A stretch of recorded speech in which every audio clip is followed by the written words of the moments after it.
Last time I went to see my grandpa on my dad's side, we took turns toasting him with a cup of tea, followed by a cup of whiskey, his favorite drink.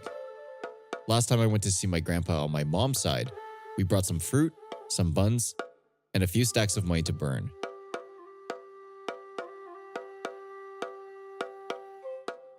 After someone passes away, it's a tradition in Chinese culture for family members to make offerings in the form of paper replica objects and money. Immediately after the funeral, and a few times during the year, they'll burn these things in hopes that they reach the deceased and are of use to their loved ones in the afterlife. It all seems pretty straightforward. And it is. But So here's how this story came about. Cody, you and I have lived in Hong Kong for quite a few years, and we love the city, right? right. But when I first got to Hong Kong, I came to find my roots, and of course I had my own idea of what it was supposed to be like. Like, I was expecting to find these very rich and long traditions and customs. But then, of course, reality hit. It's a very material place too, isn't it?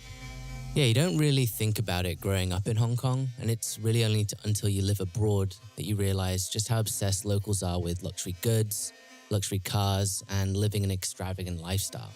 Whether that's Louis Vuitton handbags, Lamborghinis that you see in and around the city, and even dishes like shark fin soup. Right, so when I first came across these stores that were selling these products, like the first thing that stood out to me was these were the types of things that people were buying. And, that just didn't sit well with me. Like, my first reaction in my head was, okay, I get burning incense or paper money, but why are you burning paper iPhones, credit cards, and luxury clothes? Right, the sheer range of paper replica objects is baffling. But when you take a closer look, you do notice there's this level of detail and creativity that goes into these works of art. Absolutely. So I knew there had to be, something more to it than my gut reaction. So I looked into it.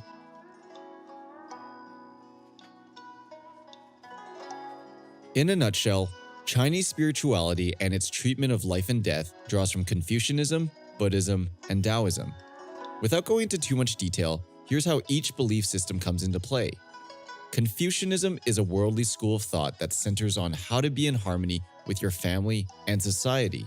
And an essential part of that is honoring your ancestors and your family. Now, as for Buddhism and Taoism, their religious beliefs construct the Chinese perception of the afterlife. I take it you're talking about hell here. Yeah, it's actually a lot more like purgatory. Wait, what do you mean? Okay, so here's a very rough summary of the afterlife legend. When souls enter the underworld, they're greeted by two guards called Oxhead and Horseface. And they literally have the heads of those animals and the bodies of two burly men in loincloths. It's their job to, quote-unquote, escort souls to the underworld. There, souls end up making it through one of 10 levels or courts of hell. And each one of these courts has its own judge and set of gruesome punishments depending on the sin. That sounds really long and complicated. Yeah, and it actually is. There's no telling how long a soul will spend in the underworld. But unless they've royally screwed up in life, they'll repent, pay their dues, and make their way to the 10th court of hell. And once they get the all clear, a person by the name of Old Lady Meng gives them a cup of tea. And get this, it's called the 5-flavored tea of forgetfulness, or better yet, the water of oblivion. So does everyone make it to the 10th court of hell? My understanding is, it depends on the legend, but if you sin so bad, you're like unforgivable, I think you go to this other hell, like where you just never come out. Right. So going back to what you said about the water of oblivion, I'm guessing that makes you forget, or makes them forget their past lives and their time in hell, right? Yeah, basically. So kind of like the neuralizer from Men in Black. Yes, exactly like the neuralizer from Men in Black. And then what? Reincarnation.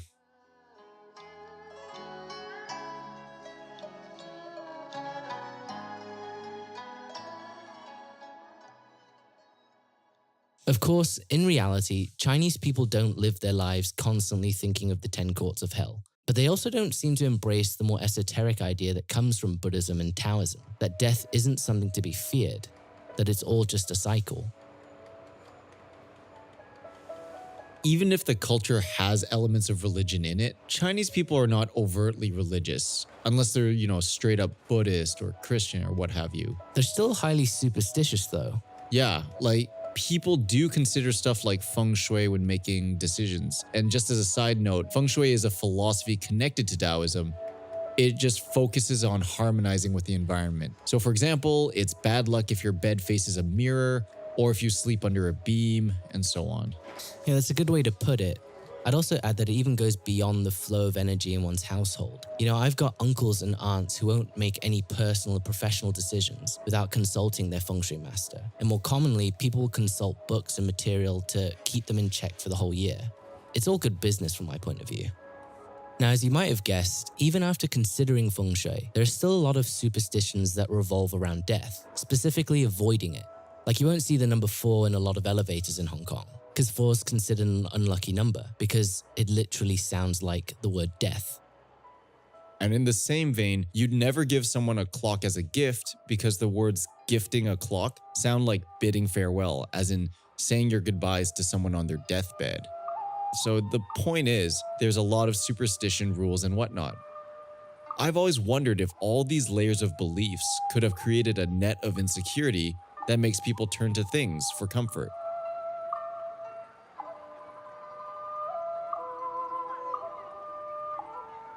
Before we go on, let's set the record straight.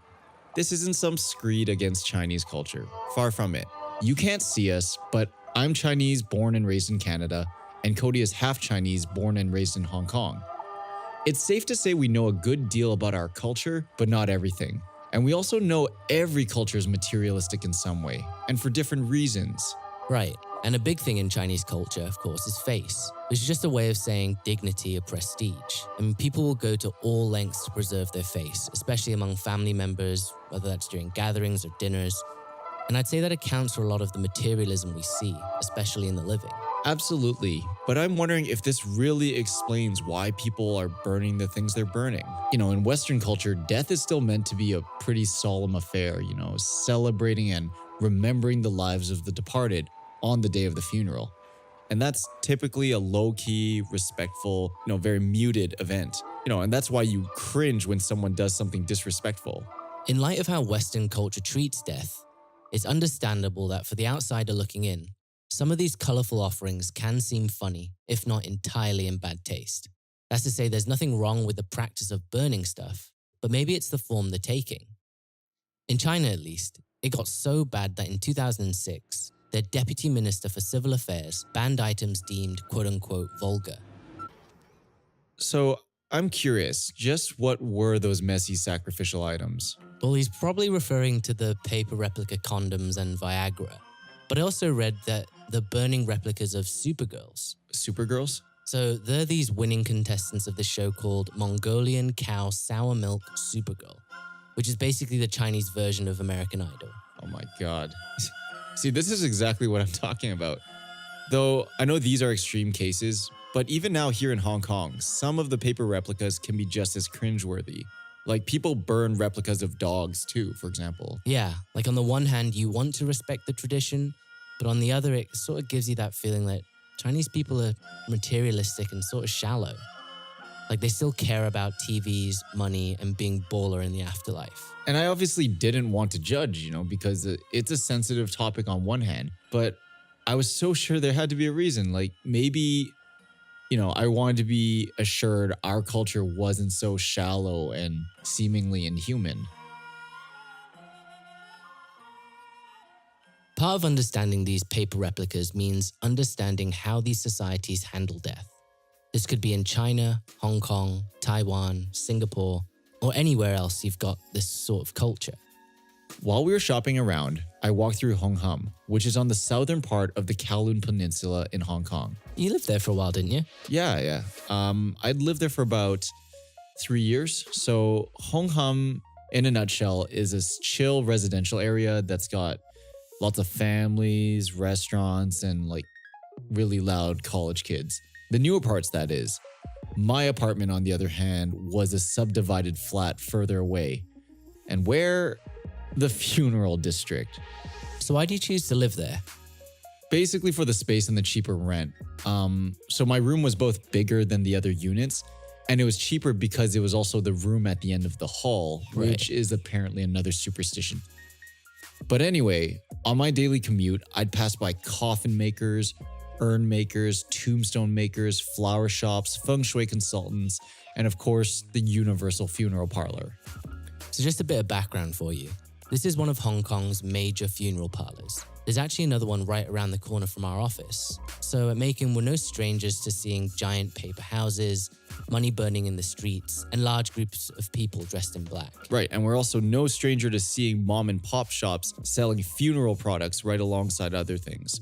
Like nearby, there's this shop that sells stationery on one half of the store and funeral stuff on the other half. I guess when you think about it, it seems like death isn't something to be hidden away. It's exactly what feeds Chinese culture's complex funeral industry.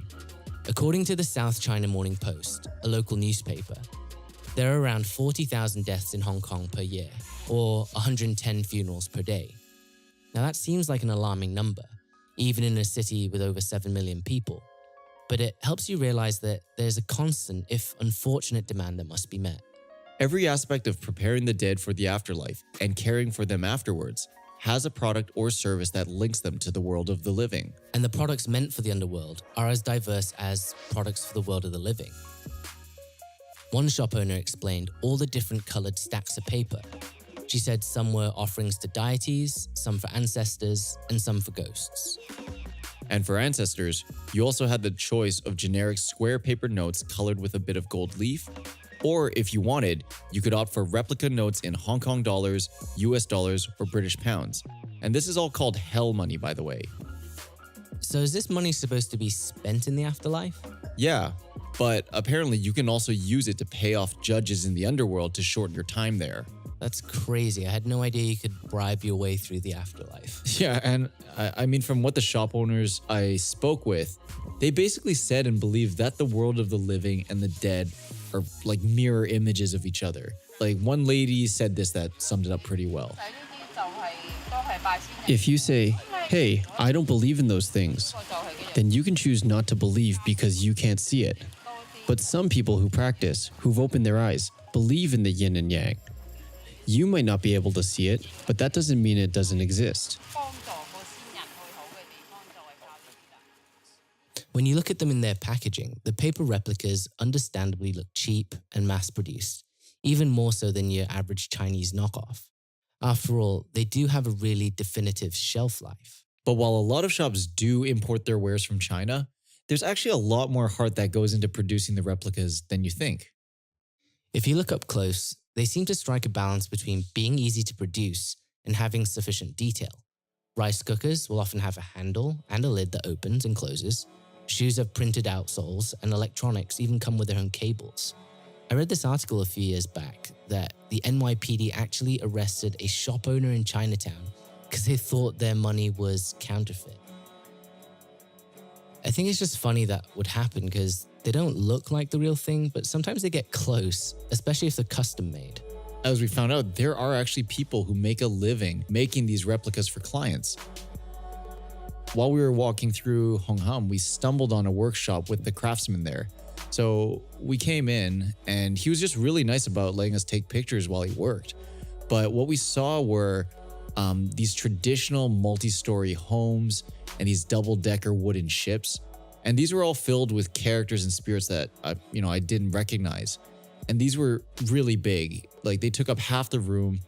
And my understanding is what they'll do is they'll fill these things with other offerings and burn them all at once to send to the deceased after the funeral. These are like the ones that we keep seeing near the office, right? Yeah, and those are definitely some of the more common and traditional ones. I've read there's this one guy who's essentially this celebrity craftsman, so to speak, and he makes these really crazy custom electric guitars, functional fishing rods, and so on. His name's Aoyang Ping Chi, and he's definitely one of those guys who does make a lot of money. But you can also sort of tell he's trying to change how the next generation approaches these paper replicas.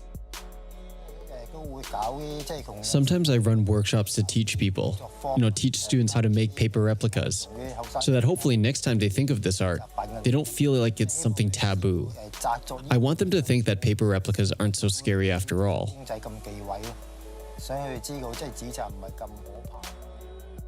So after seeing his work, I did get more interested in the idea of craftspeople making things for the dead. I was poking around the internet. I came across this one site called Skia, I think, Skea. So they're based in Taiwan and they make premium replicas. So we're talking luxury condos that look like model show homes. They've got scale DSLR cameras, and they even have entire convenience stores for people who loved to shop when they were alive. Yeah, I remember you showing me that the other day. If you're looking at their website, it's bright and colorful, so if you can't read Chinese, you might think they were selling models for hobbyists or crafting. And funnily enough, if you look at their page on Facebook, it's listed as an arts and crafts store in Taipei. That's probably because Facebook doesn't have a category for a business like this. Understandable. But I have to say, they really do some nice stuff. But I still couldn't wrap my head around it. Like, why would somebody buy an iPhone, S phone in their case, that sells for almost a sixth the price of the real thing just to burn it? As outsiders looking in, it's easy for us to forget the bigger context and we only see the brightest and flashiest parts. Back in August, we looked out of our office window to see a local football pitch across the street suddenly deserted. Over the course of a few days, we started seeing truckloads of hardware and people setting up temporary structures. Turns out, it was that time of year again, the Hungry Ghost Festival.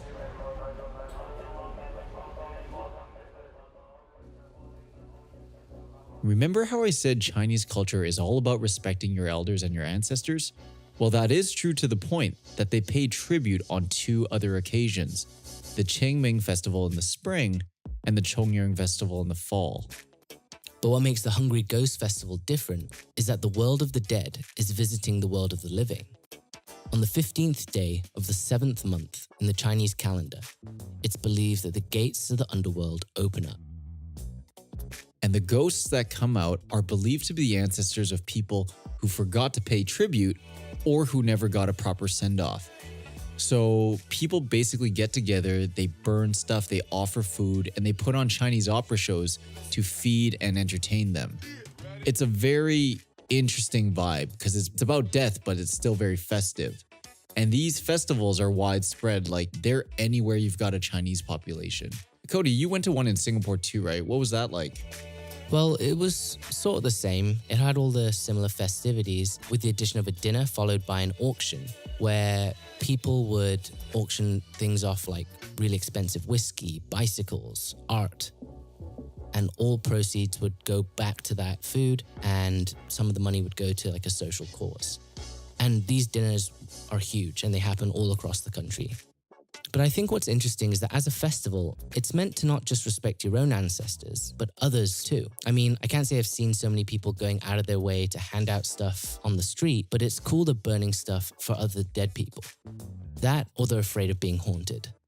Yeah, and actually on that note, you know all that stuff we bought for this story for the photos? Yeah. So one of the ladies actually told me we can't throw it out and we have to burn it all. Oh yeah, and what's the significance of that? So I don't know what the consequences of throwing them out is, but if we burn it and we don't really associate a name with it, we're not sending it to one person, but we're actually sending it to everyone. So it kind of becomes an open donation. So I guess we'll have to get the old lighter fluid ready then. I guess, yeah.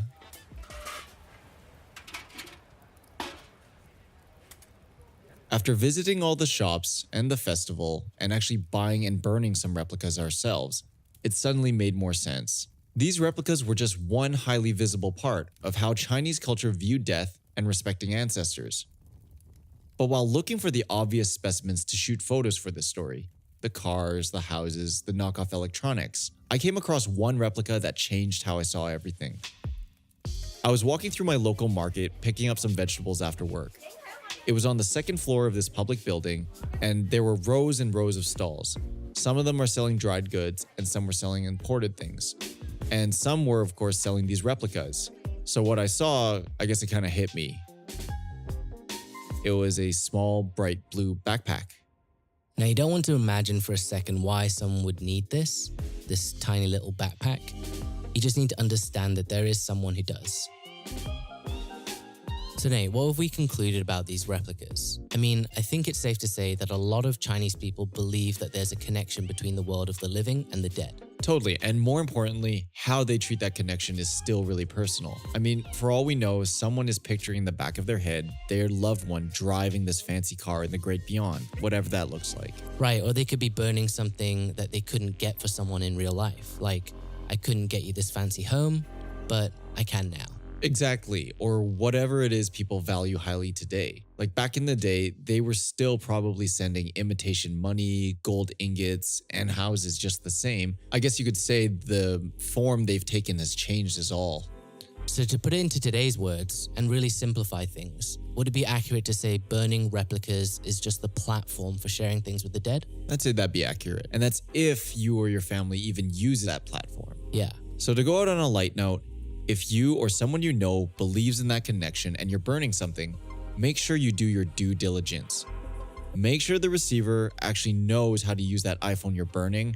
And last and most importantly, Make sure to burn that charger too.